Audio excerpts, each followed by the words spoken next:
Have you ever watched Monsters Zinc? Yeah. Okay, so like the monsters all go and put this little yellow canister into the child's door. They get the kid to scream, and then they fill up the canister with energy, and they use that energy to power up their city, right? And I think about that all the time because, you know, I'm just finding psychological correlations in everything.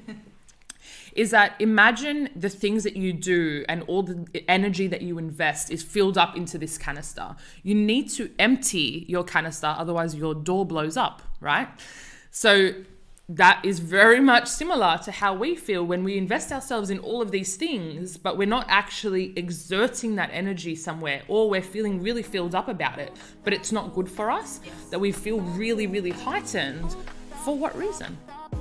Welcome to The Balance Theory, a podcast aimed at arming you with tools and tips so that you are well equipped to not only identify and define, but own your own definition of balance. I'm your host, Erica, and thank you for joining me today. Hey Balancers, and welcome back to another episode of the Balance Theory podcast. Some of you are going to recognize today's guest from a long time ago, and that's how I'm going to know you're an OG, or you've just gone back and started listening to the very first few episodes, because I have my very first guest ever returning today to celebrate our 1-year anniversary. So that is the one and only Nancy Sokarno, which a lot of you may know as Psych With Sokz. She is a dear friend of mine, and someone I really admire for all the work she's doing in pioneering the conversation of mental health at the dinner table, making it a part of day-to-day conversations and bringing light to this growing and ongoing space as well. So I'm so excited to have her on to not only commemorate our birthday, but to check in and see what she's been up to in the past year, revisit some things I didn't get a chance to ask her in my very first episode. And I've also been able to incorporate a couple questions from all the feedback you've been giving me as well. So thank you to everyone who has reached out. It does help me steer the conversations in the direction you want it and share and I guess get knowledge on things that you guys really want to hear. So don't be shy to reach out if there is something you do want to know or you think would be really cool to sort of chat about on the pod. So one of the very first things I asked Nancy in today's episode is, what can we actually expect from going to therapy? Now, I think a lot of us, and many of you listening may be included in this, will think that going to see a therapist or a psychologist is something you do when you're not well or you're feeling off or you need help. But that's also like saying you only go to the gym when you're injured or you need help in some regard. And so obviously when drawing that direct parallel, you can see that the way we pay attention and care for and be really proactive with our bodies is really not exactly the same thing with our minds. Well, that's for the majority of us anyway. So what I do today with Nancy is go through exactly what you can actually expect in a session and how it can actually be beneficial, even if you don't feel like you're going through something traumatic or emotionally taxing right now, and how we can actually use it as a preventative tool for our mental health. Something I'm also super passionate about. So I'm really glad we had this conversation at the very beginning of today's pod. So we also chat about our energy. And one thing that really stood out to me was, how often do you sit down and reflect or notice how your energy shifts or is different around certain people or circumstances?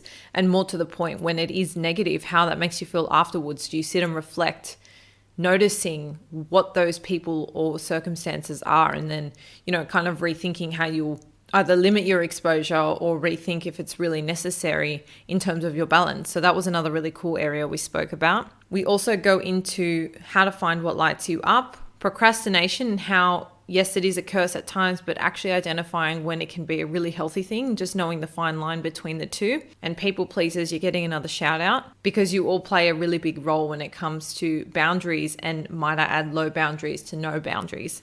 And I always love talking about these because I feel like it's very easy to fall into people pleasing or a people pleasing sequence, especially if you feel like you're naturally inclined that way. Me, myself included in this. So having a regular conversation about it is something that really helps me stay true to my boundaries and honor those. I'm going to stop chatting now so we can dive straight in, but stay tuned for the very end because we do have a giveaway. So if you are listening to this episode on the week of release, jump over to our social media and there will be a giveaway for some of Nancy's merch, which is super cute and has just come out. If you do love this episode or have any really big takeaways, take a screenshot, tag myself and Nancy. Her Instagram is linked in the show notes below, and let us know the one thing you got most out of today's show. All right, balancers, let's do this. All right, my wonderful friend Nancy. It's been 1 year since we last spoke. I actually can't believe time is like insane for me. Like, I was sitting here a year ago. I know. And I was telling a story the other day and I'm like, oh yeah, in 2015. And they're like, what? That was like 3 years ago. And I'm like, I have no concept of time. 2015? That's like 7 years ago. I know. It was actually 18, the story that I was telling. And they're like, you're okay. It's just everything's flying by really, really quickly. I know. So from 2020 to 21, what's new with you? I have gotten exponentially busier, which is a blessing and a curse, because I thought I didn't have time a year ago, but now I really don't have time. I've just been putting lots of energy into myself and my relationships. And I think that because since COVID, I know that it was just work. I didn't even have one day at home. I know everyone was in quarantine and lockdown and all of that. And I just like kind of wrote it out. And like we were talking about before, I'm really authentic when I'm with people. And so that whole, Zoom telephone thing was just not vibing for me. And of course I was doing it because I was accommodating for other people. But if it was up to me, I'd be in clinic, and that's what I've been doing. So you got to stay in clinic throughout? Like yeah. I didn't step away from the clinic ever. Since this all started. And I've just been doing lots of media stuff, trying to get, I guess, my name, my brand out, and doing things like this as well. And just exercising and trying to keep myself sane and grounded. But yeah, that's me in a nutshell in the last 12 months, honestly. Yeah, and it makes you think like you said before, you thought you didn't have time a year ago, and now you really don't have time. Like, you really can just stretch and continue to redefine it, which I know is something we're going to dive into today. Yeah.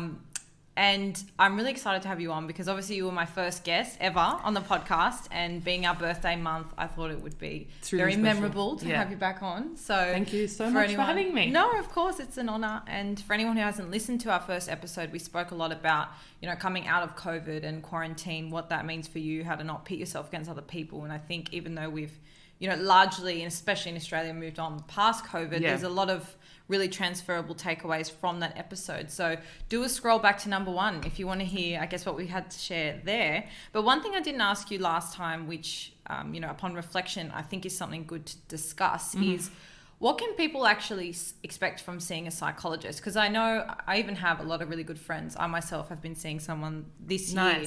And I think there is still a big stigma, and people don't know what to expect, and they may be turned off by things they've seen in movies or other people's stories. So I thought it'd be cool to just sort of debunk, or I guess just chat about what people can expect from a consult with a psych. Yeah. And I think this is one of my biggest things that I try and reiterate time and time again, whether it's on social media or in real life with friends and family, or it's when I'm in clinic with clients and helping them explain what psychology is about to their friends and family as well. And, eroding the stigma is literally so aligned for me. And your tagline. Yeah, literally, it's my bio. Seeing a psych is or has nothing to do with being crazy or unable to cope or, not having it together. But more so about guidance, about direction, about getting a second opinion, about having a perspective shift, about understanding your world in a different light. And, understanding yourself at a deeper level as well. I have spoken to lots of clients about, us not being taught about us in a really deep level. And when you can kind of soundboard with another person who is completely objective and unbiased and just is looking at things raw and factually rather than emotionally, and, it's tainted with all of these other perceptions of connection between friends and family and stuff like that. So I think that, I see a psych once a month. I really like to debrief with him. I, bring all these points to the table, and he's like, oh, here we go. And I'm like, but what about this thing? And what about that thing? And I was thinking like this, and, what do you think? And even though people perceive that I have the answers because I'm a psych, it doesn't mean that I'm not human, and it doesn't mean that I have, challenges as well. And I find it really reassuring and validating when I can speak to someone else about the things that I'm experiencing without having to kind of mull over them in my own head. Yeah. And I think like one of the biggest things you said there is there's no prerequisite. Like, you have to be quote, mentally unstable or be experiencing something drastic to go see a psych. And I always try and think about it in terms of like our physical body, right? We'll go and do all these things. We'll go to the gym. We'll have rest days. We'll go and do recovery sessions. Like, doesn't mean you have to be, like have an injury to go and start training. You're just doing it because you're being proactive about it. And preventative. And you also want to strengthen that part of you. Most definitely. I always think it's funny when, I guess I've just come to this place of understanding where why don't we do the same thing for our mind? So it's not as though you need to wait for something to happen where you feel like you need help or, or you want to then understand your mind further. It's just another big muscle of your body that you should give equal attention to. But one of the things I also like you said is it's that point of debrief. So it's literally like getting perspective from somebody else who is removed from your circle, because how many times do you bounce something off a friend or a family member, and because they know your best friend, the person you're having a fight with, or they know your partner, or they know your history, it's always tainted by that slight bit of bias, and you just don't get this neutral bit of advice. And when you do get it from an external person, like I'll share a story when I was younger. So I don't know if anyone has heard me say this on the podcast before, but my parents were divorced, and they legally remarried each other and then legally divorced each other again. Now they're best friends, so it's all good, and we've got a really good family unit now. No, they're not back together, but at the time my dad thought this is like not good for the kids, like they all need to go and see a psychologist. And I remember I was probably 13, 14, and I was like, I'm fine, like I don't know why I need to go do this, like I was sort of very anti, like, I don't really need this. Like, my sister's the emotional one. She needs it. That was genuinely my perspective. There's nothing wrong with me. Yes, exactly. And when I went, it literally went down. We had a conversation. The psychologist gave me a couple of insights into things I was saying. And I just remember thinking, wow, I haven't actually thought about it like that. And it was honestly just a perspective shift. And it just opened my mind. And so that just really resonated with me, everything you just said. Like you said, like, there's nothing wrong with me. People think that's a prerequisite to going. Right. And I always say prevention is better than cure. And we 100% align with that when we talk about our physical health. We go for screeners and testings and massages. Massages. And every year you get a blood test and ensure all your levels are right and all of that. And we're so proactive in doing that. Well, most of us are. But we're so anti working on, hey, why don't I step in here? Because I know a transition is about to happen for me. I'm about to get married, or I'm about to have children, or I'm about to get divorced, or I've worked in a company for 25 years and I'm about to be redundant. And I don't know what that looks like for me on a day-to-day basis. And when I work with clients through crises, and I always say to my clients, I'm a firefighter, but I'm a construction worker too. So I'm happy to put out fires with you and work on that, but I'm also happy to lay that new slab and start to scaffold and structure things in a really healthy way for you. That's nice. So we jump on this construction site and we get to building. So it's not necessarily about chaos and things, exploding around you, and you need to be guided through the smoke, but you can definitely go and see a psych if you want to nurture or foster really positive things in your life. And I think for me, as I grow older, those transitional periods are so important for me to understand, because I know that adjustment is hard, adapting is hard, change is hard. So if you can go and speak to someone, like we said, without biases, without judgments, without tainted perspective, it's so beneficial. It really is so positive. And that's my take on it. Yeah, and I couldn't agree more. And so for anyone listening who has been contemplating going, or is now maybe considering that's something they should do to be a little bit more proactive, what can they expect, or what would they need to sort of prepare for an initial consult? Like, what do they need to do? What does that look like? Okay, so there are a few options in looking at seeing a psychologist. There are bulk billing psychologists, which mean that the psychologist doesn't take a gap fee, meaning that it's $0 out of your pocket. Now, bulk bill psychologists at the moment are inundated with clients, fairly so. But what you need to do is you need to go and see a GP. You'll discuss with your GP quite briefly about what's going on. You don't have to necessarily go into depth about what's going on for you. They'll do up a mental health care plan, which really amazingly, since the pandemic happened, we're now accessing 20 sessions per calendar year, depending on the situation, of course. and a referral to a specific psychologist. Or you can get a referral and go see anyone, really. It doesn't necessarily have to be in that person's name. So to get that referral, do you need to have something going on? Like, what if we're just talking, I just want to be proactive? Yeah. How No, not necessarily. Say that to the GP? I'm thinking about diving deeper into understanding XYZ, or, I'm stressed about XYZ, or I've got, work stuff going on, a relationship, so I really need to speak to someone. Right, so you can be quite... Yeah, you can be really ambiguous about it. And I know that lots of people don't have a really close rapport with their GPs, and so they're anxious about going and discussing these really personal things. You don't really have to. There's a screener involved most of the time, which means, how how you're feeling in that month or week span. Yeah.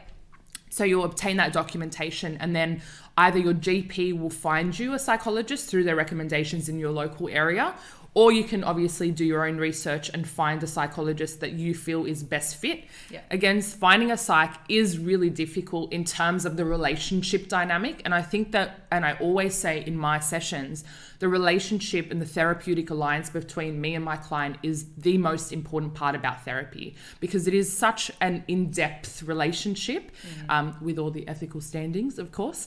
But, don't be disheartened if you don't click with your first psych or your second psych or your third psych. Don't kind of straight away cull therapy as not working for you because the dynamic doesn't work. When you find the right fit, it's magic, because it just feels safe, it feels secure, it feels that this person is holding space for you to discuss anything that you feel you need to. And so you'll go and find a psych. Again, social media has been a great help in reaching psychologists and clients alike. Or you can go online and look that way, depending on what you're looking for, if they're trauma-based, if they're child psychs, so on and so forth. And then you'll book out your first consult. And often your first consult will look like getting to know you, getting to know why you're in therapy or what you would like out of therapy. It should be just a really breezy conversation. Cool. Yeah. I think that's having done, a couple initial consults myself, I think that's a really good nutshell of what to expect. Yeah. And I would also drill in the point, if you don't click with your first psych or your second or whatever, don't give up on therapy, because there is someone out there for you. Just sometimes you need to just, do a little bit of exploring, because we're all different and we all click at different points for different reasons. Most definitely. Love that. Yeah. I wanted to dive into something that I spoke about in an episode last week, which was sort of like touching base with yourself and your goals on an ongoing basis. Yep. And the reason I wanted to chat about this with you is because I feel like often, whether it's in your career or in any relationship, or even in terms of your relationship with yourself, we can find ourselves in periods where we know it's not the best fit. We know something's not quite right, but maybe we're not proactive in changing that. We just don't even know where to start to change it, or we can't be bothered. Yeah. And so I guess my question to you, because off air we were chatting about how this is something you've been chatting about with your clients as well. Yeah. How do we even go about pinpointing, okay, I need to reassess this or reevaluate in a healthy way? Yeah. And how do we sort of even go about starting that process? Okay. So like you said, we were chatting about this, and I find that there's themes in my therapy week to week, but I've been talking about, reevaluation of your goals and the things that you're working towards. And I kind of do this little, I guess, tip where I look at the things that I've invested my time into 3 months ago or 6 months ago, depending on how much has changed. And I lay it all out in different facets of my life. And I really think, okay, 3 months ago, this really aligned for me. I really wanted to invest my energy, my time, and my effort into it. At this point in time, does that still feel the same for me? Am I getting back what I thought that I would? Am I putting in what I thought that I would? Is it aligned for me in a way where I feel that I'm striving towards the next goal that comes of that? What am I getting out of this situation? And so, I lay it all out, and for me, things change quite rapidly. So I kind of sit down and do this 3-month thing where I'm like, okay, I invested time, in exposure in media. I open my calendar to X amount of people. I'm doing this thing outside of work. Does that still work for me? And, I know that being comfortable is easy because you're like, I'm already here. I'll just kind of ride it out. But it drains you. It takes away from the need to do better, the need to achieve and accomplish things, because it's just so mundane. And, you know, there are so many mediocre facets in our life, just the day-to-day functionalities, that you want to invest your time and energy into things that light you up, that give you this drive and ambition to do better and be better. And again, sometimes you're just cruising, you know, you don't necessarily have to be kicking goals every 3 months, 6 months of your life. It's okay for you to just like, you know, yeah, this feels cool. This is good. I'm just going to cruise by. And if something else comes up for me, I'm like, yeah, okay, I can implement this into here, or, you know, I've got to take this completely away because this doesn't align for me anymore. And that's cool. Yeah. You know, or I'm going to just take away a lot of things because I really need to simplify stuff for myself. At the moment, I'm struggling with X, Y, Z. And it's okay for me to just like cull down and do the easy thing. Yeah. And that's okay. Yeah, and the reason I love that you're talking about every 3 months or every 6 months is because when we're looking at, say, our balance, right? That's our definition of what fills our life, what makes our life feel good and balanced. Yep. And so that definition is going to change depending on where you're at in life. Most definitely. So if you set yourself goals in January, or you know, set your time according to whatever you've got going on from January, according to your goals, come June, July. Yeah.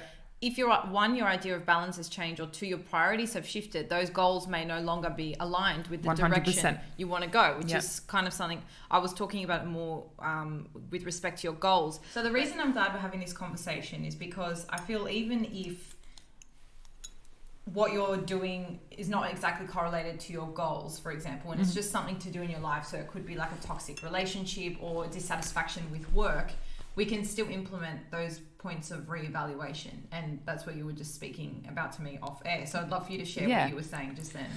I think that even though you've invested your time into someone for 5 years, 10 years, and you felt really good about it, and all of a sudden you're feeling quite off about the situation, or a feeling has come up for you that you're not sure how to navigate, I really need you to acknowledge that thought or that feeling or that emotion. And the difference between feelings and emotions is that feelings are your physiological sensations. So like my heart was beating really fast, or I felt tension in my hands, or my chest was tightening up. And then emotions are like angry, sad, stressed, disappointed, etc.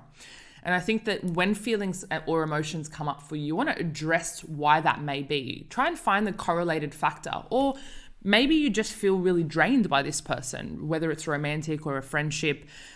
Why is this relationship no longer serving me in the way that I need it to? You know, what am I giving? What am I receiving? Make those evaluations because, you know, like we said, if there's dissatisfaction at work, this workplace may have been so amazing for me for 2 years, and then I get to a place where I don't feel challenged, or I'm just getting super bored, or I feel like agitated being there. You know, we're not all going to love our job every single day, but I think that you want to be positive in the way that you go there and you feel like you gain something from that experience, rather than just having that complete drainage and then leaving work and being like, thank God that's done.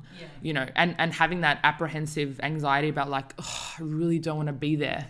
Yeah, absolutely. And I think the reason that is so important is because it does spill over into all the other areas of your balance. So if you have a really toxic relationship or you have a really toxic workplace, you're going to then, you know, take on that energy or that negativity, and it's just going to manifest into who you are and what you can give as a person. Most definitely. For anyone sitting here sort of scratching their head about either a relationship they may be unsure about or a job, so you recommend sort of sitting with those feelings, which I love, because it's, you know, whenever you feel upset or angry or disturbed, like the one thing you think of is, I shouldn't be feeling this way. I need to be happy. I need to be positive. And you sort of just like try and shut it down. Yeah, and so for a lot of people, journaling might feel a little bit like woo-woo. Yeah. They may not really be into meditation, and, you know, seeing a psych is something they may not have explored or may not be up for just yet. Yep. So what's sort of just a really quick thing they can do to sort of start giving those emotions airtime? Right. So just sit with it. Sit still. Don't distract yourself. Don't try and avoid that feeling or that emotion or that thought process that's going on for you. Just acknowledge it. Pay attention. Notice what is happening. You don't necessarily have to have all the answers of it, and you don't always have to feel positive and happy and so on and so forth. This is coming up for a reason. And I find that the simplest thing is to get out of your head and to put this stuff down on paper. And I think I said this in our first podcast together, like the chaos in our minds is literally like a tornado. And it's almost like if you're trying to rationalize those thoughts in your mind, it's like trying to set up a tent in a tornado. Like it really doesn't work. And so, just spill it out onto a page. Like, I'm feeling really upset or really anxious about this, or I feel super disappointed by this experience I had, or I feel really drained. I feel like I need to sleep excessively after seeing or doing this thing. Yeah. And then make mention of what that might look like should you do something that was really positive for you, or that you would make a massive change in this area. What would that mean for you? Do I get positivity from this experience, whatever it may be, in whatever facet of your life it is? Am I aligned with this? Is my values aligned with what I'm doing? Or am I just doing it because I'm doing it? I think that we really need to have a better sense of purpose when we do things, because we only have so much energy. And I was actually speaking to a client about this last week, and I'm all about metaphors. Have you ever watched Monsters Zinc? Yeah. Okay, so like the monsters all go and put this little yellow canister into the child's door. They get the kid to scream, and then they fill up the canister with energy, and they use that energy to power up their city, right? And I think about that all the time because, I'm just finding psychological correlations in everything. Is that imagine the things that you do and all the energy that you invest is filled up into this canister. You need to empty your canister, otherwise your door blows up, right?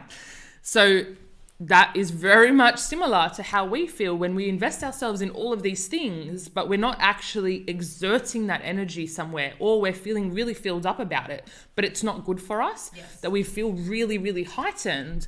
For what reason, right? So try and empty your yellow canister, and so that you can power up without exploding. So give your energy to the monsters. Yeah, basically.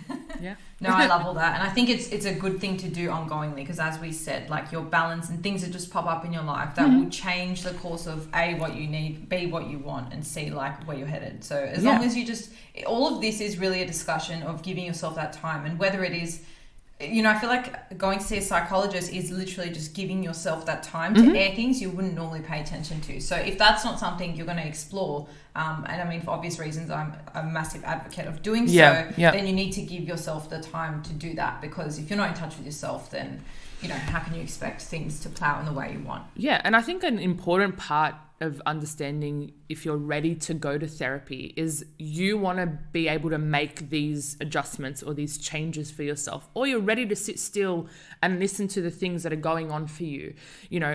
I don't think that it's beneficial to go see a psychologist if you're not ready to hear it. Yeah.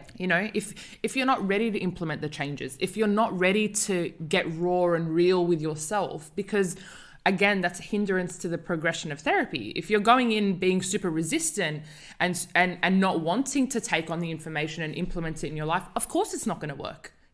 Therapy only works if you work. Yeah. And so that's a part of that is like, I don't want people to go to therapy if they feel hesitant to engage in any of the things that they need to. Yeah. Do the self-work first, or have an open mind. You don't necessarily need to have any answers. You don't need to have delve deep into an understanding of yourself, but all you need to do is have really authentic, open, genuine perspective on going into therapy. Yeah.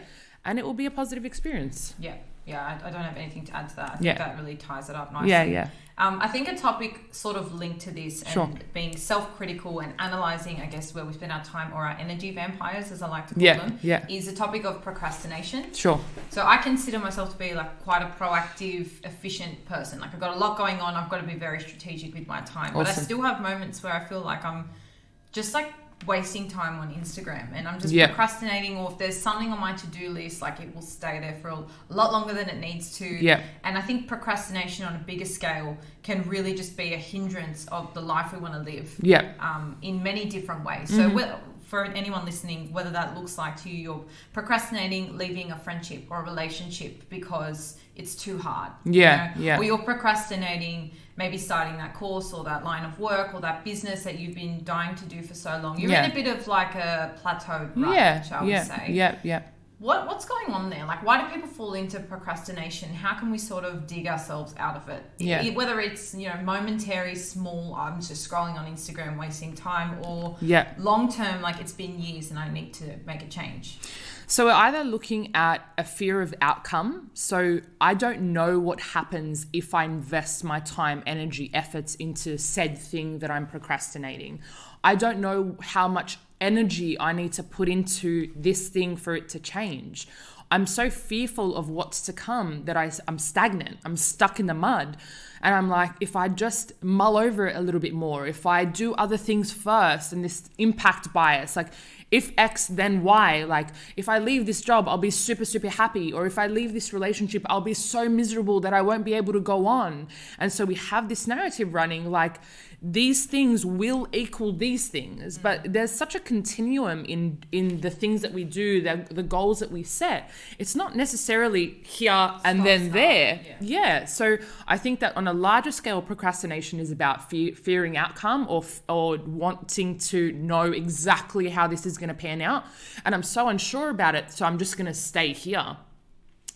Like you said about relationships or workplaces or starting that new venture. Whereas other things, procrastination in terms of like, scrolling Instagram, or for me, TikTok.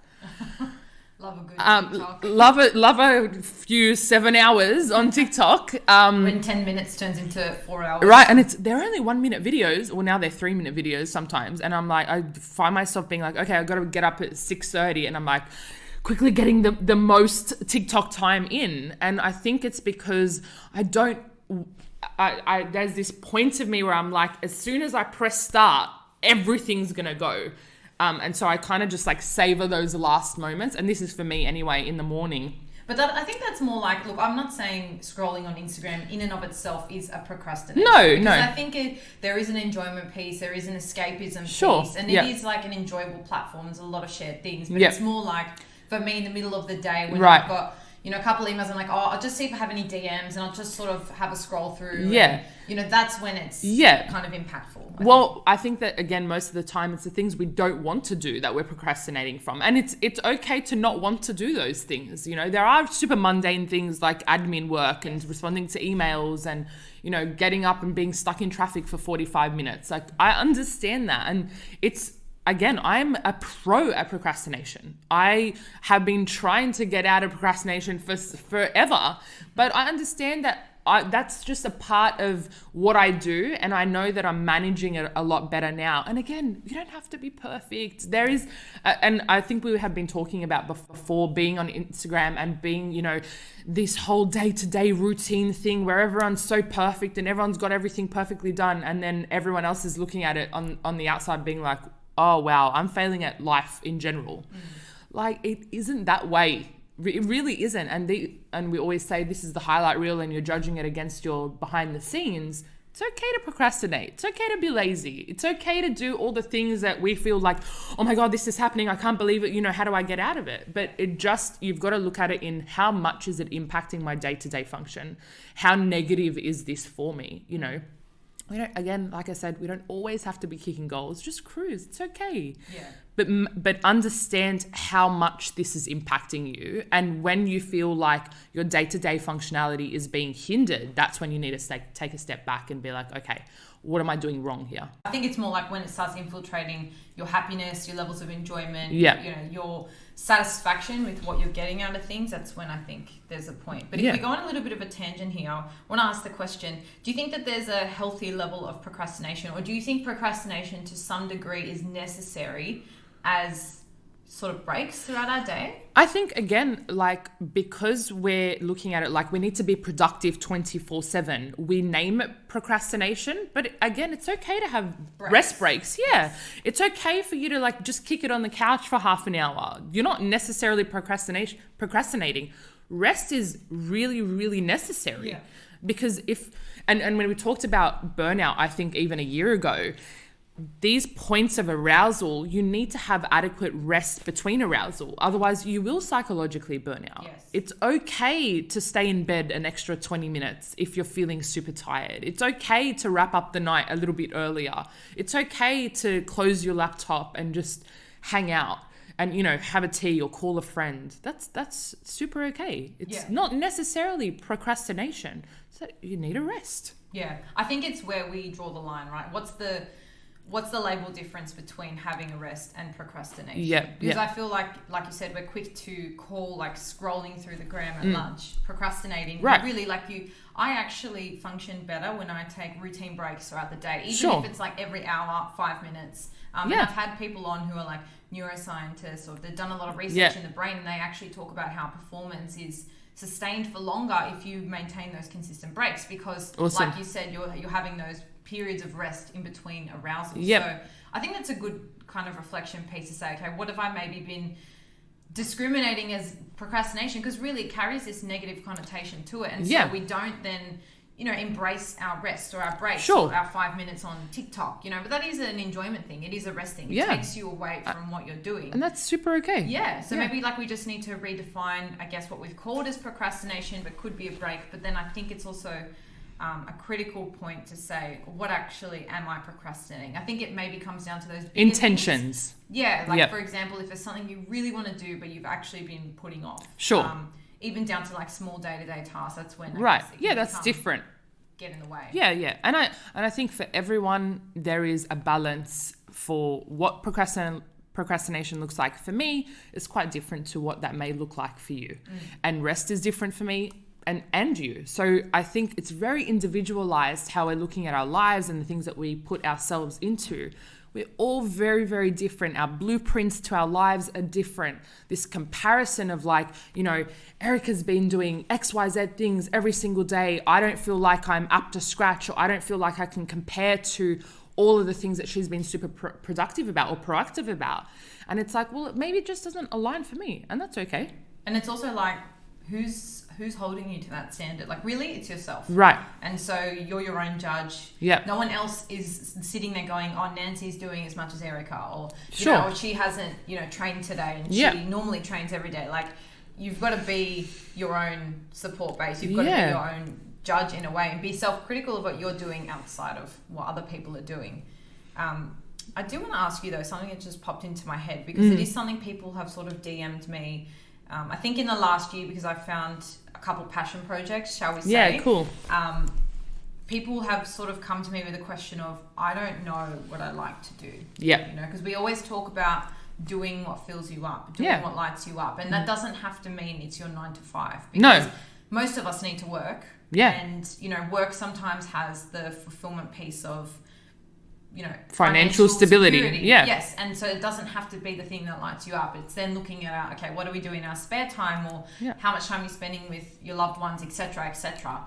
So the question I get asked, and I'm going to ask you if you get asked this by your clients, is how do I know what lights me up? Right. I think that, again, acknowledgements of feelings. When I do things, what does it make me feel? Is this really, I feel light and passionate about it, or do I feel super drained and dreading it and it's just a burden on me? And it can be the smallest things. Like, I love watching Netflix series. I love walking my dog. I love being out in nature and going for hikes. I like the passion projects doesn't have to have a monetary involvement. Right? Like, you can love something and it can give you nothing more than the feeling that you get from it. That's it. Full stop. And so again, we've been drained in this social media world where the hustle and all of the things that we've spoken about in the past, things that light you up just make you feel good. You know, like, it's really that simple. Sitting on the couch and patting your pup, like, that makes you feel good. Hanging out with your pup. He's a crazy.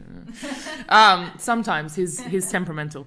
But yeah, like, it's, again, and this, I think this is like the theme. It's okay. Like, it's chill for you to be like, you know what? I actually love cooking, or I love baking cakes for my family, or I love, you know, seeing my neighbor next door who's 85 and tells me stories about her childhood. Like, that's okay. That's cool. You know, it doesn't have to be the side hustle, I'm making X amount of money on the side, or I'm investing in cryptos and XYZ, the things that everyone is into right now. Well, it doesn't have to be something that's, say, Instagrammable. It doesn't have to be something that Sure. you can capture. It can just be a fleeting moment. Like, for example, I've just redone all the plants on my balcony. Yeah. And a day spent doing that for me was like, I'm reconnected with the earth. Like, hands in the soil. It just felt good. Now, every Cool. time I go out there, like, I get those feelings because it's like, I spent time doing this. Like, I'm going to Yeah. care for my garden now. And it could just be like, just literally 5 seconds of looking around, just acknowledging that,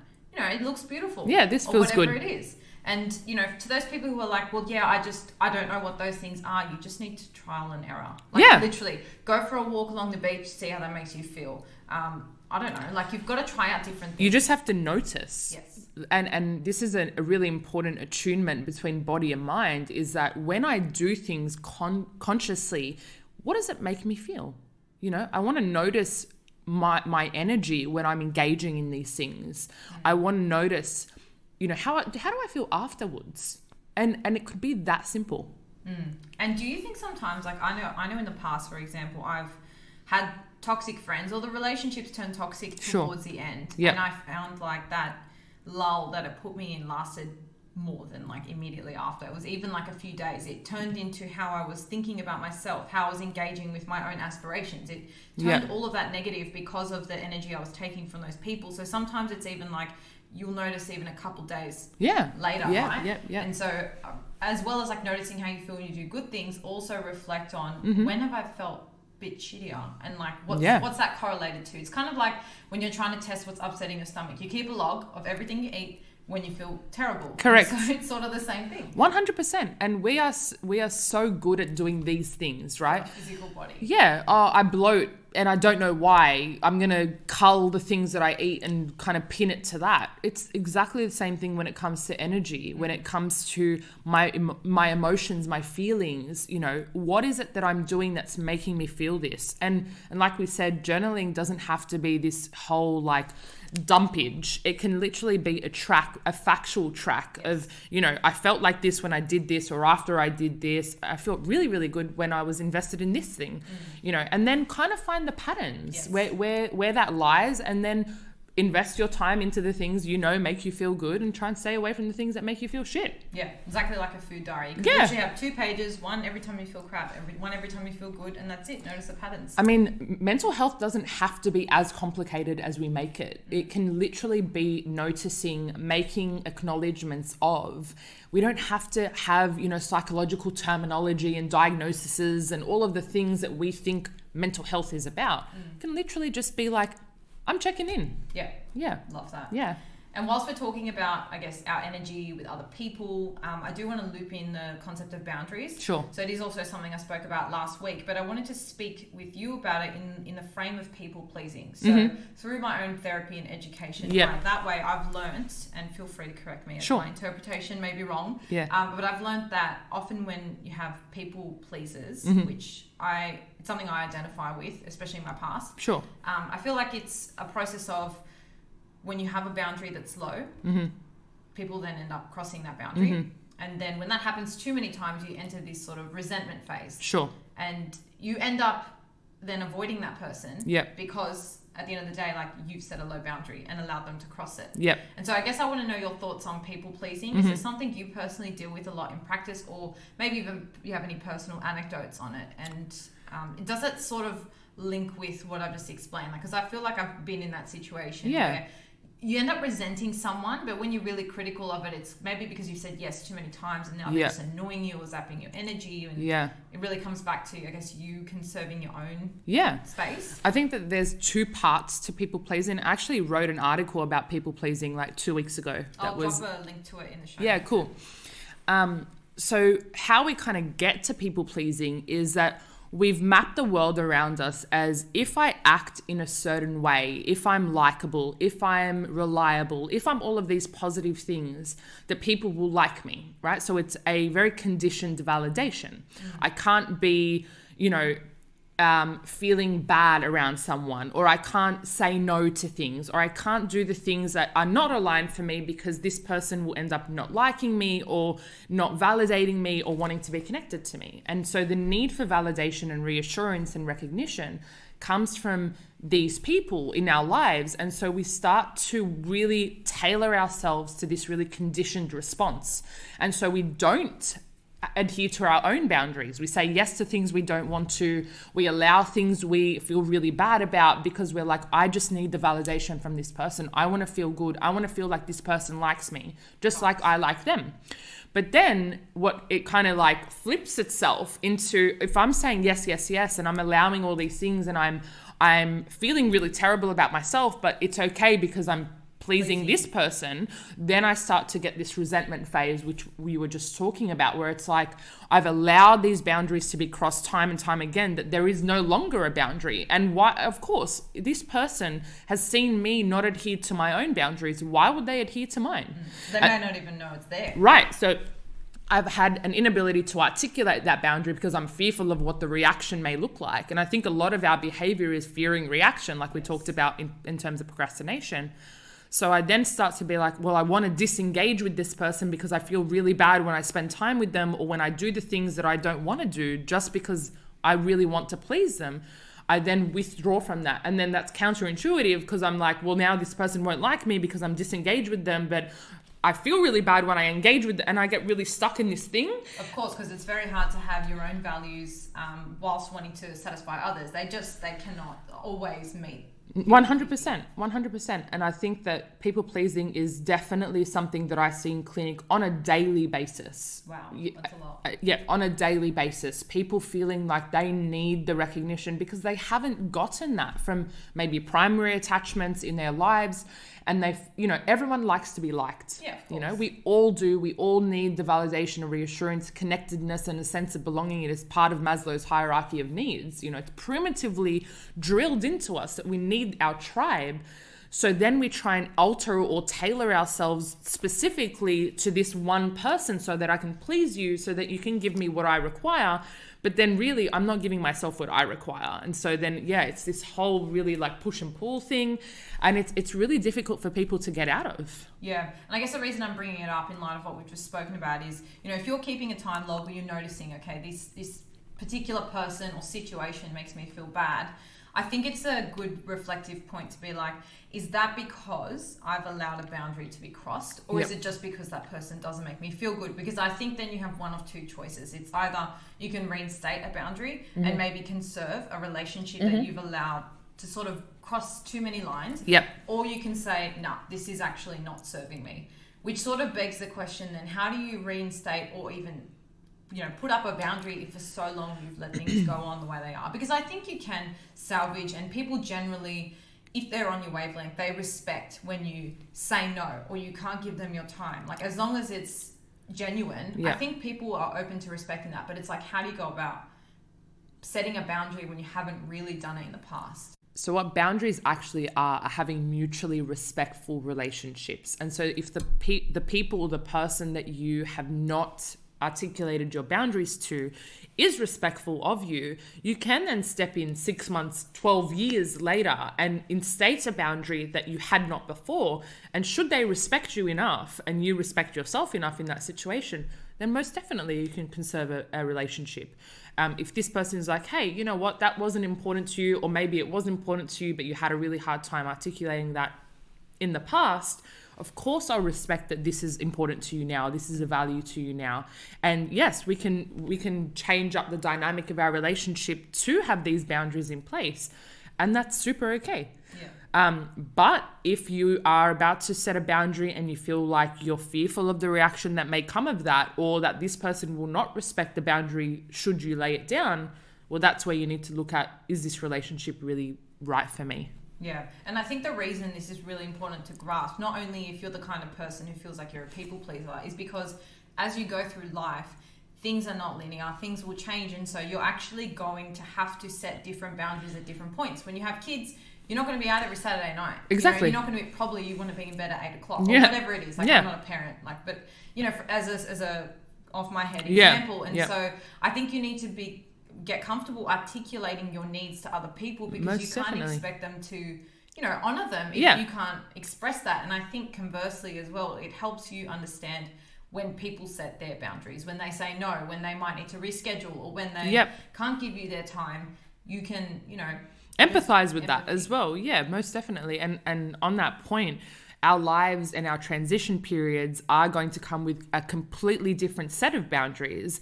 And if your relationships are going to last 5, 10, 15, 50 years, in whatever dynamic, whether it be a friendship or a romantic relationship, these boundaries need to be revisited. They need to be tailored around how your life is changing. And it's okay. And there's this anxiousness around, okay, I've said one thing. How am I going to say that this thing has changed now? What are they going to say when I've said that, et cetera, which is where that people pleasing comes in. But I think the more you respect yourself, the more others will respect you. Yeah. If I've said to you, hey, Erica, I'm actually going to start training in the mornings, which means that I can't hang out till midnight every night during the week. If I fear that you're going to be like, what do you mean? How can you not, how can you change now? This has been our routine for so long, et cetera, then I'm going to be really hesitant in doing that. And then I'm going to hinder my goals or my aspirations because I don't want you to feel like I've changed it up on you. Whereas if I respect, hey, I actually want to start training in the mornings because that's more effective for me because it's good for my mental health and my physical health, so on and so forth, then I want to build up the courage to be like, hey, Erica, I really need to do this thing to change up the way that we've been interacting, because it then means I can go off and do this really positive thing for myself. And I hope that you would respect that.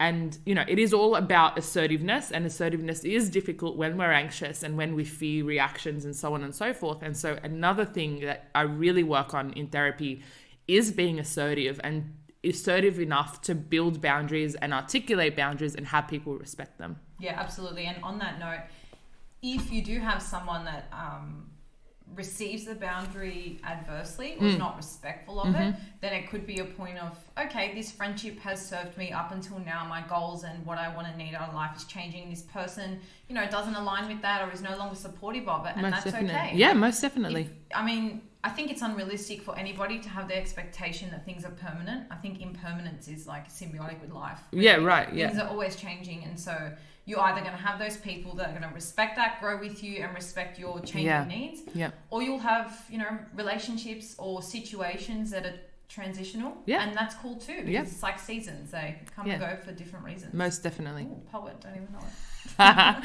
Yeah, you're right. I think that we, as I get older as well, I just turned 30, which I still am trying to get used to. But since turning 30, tell me, oh wise one. I actually did 2 posts on my Instagram, 20 things I learned in my 20s. And I sat there the night before my birthday and I was really reflecting on the things that I had understood or reflected on during my 20s in the last decade. All the things that I didn't know when I was 20, all the things that I learnt and got to know by the time that I was 30. There are so many boundaries that I had in my life when I was 20 that have completely shifted, that I didn't even know were important to me until now. And like you said, these transitional periods are going to be so different. Our needs, our requirements are going to be so different that there is no way that we could set something down even a month ago.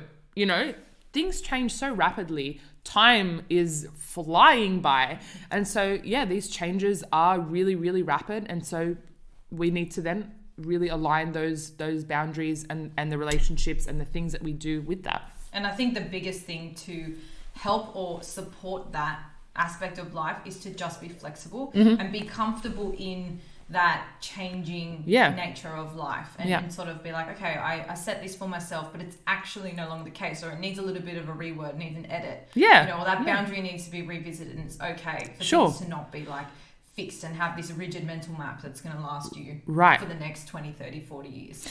I think that adaptation is the most important thing that we need to learn. And there's actually a disorder called adjustment disorder. So it's so crippling for some people that they have an inability to adapt or change as their circumstances change. And it's that debilitating that it becomes disordered.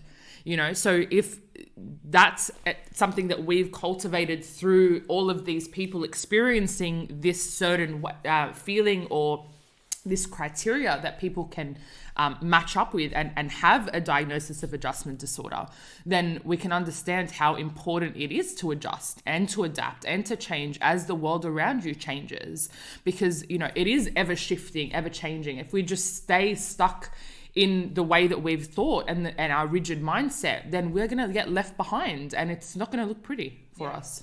And I mean, evolution, the whole push or driver of it was adaptation. And you see that in so many species too. So I think that's a lovely place to leave this one. Yeah. But I want to know, before I let you go, what's coming up in the next year for you? So I have just been working on my merch for Psych With Sokz. I've got some wristbands that say, "What would Sokz say?"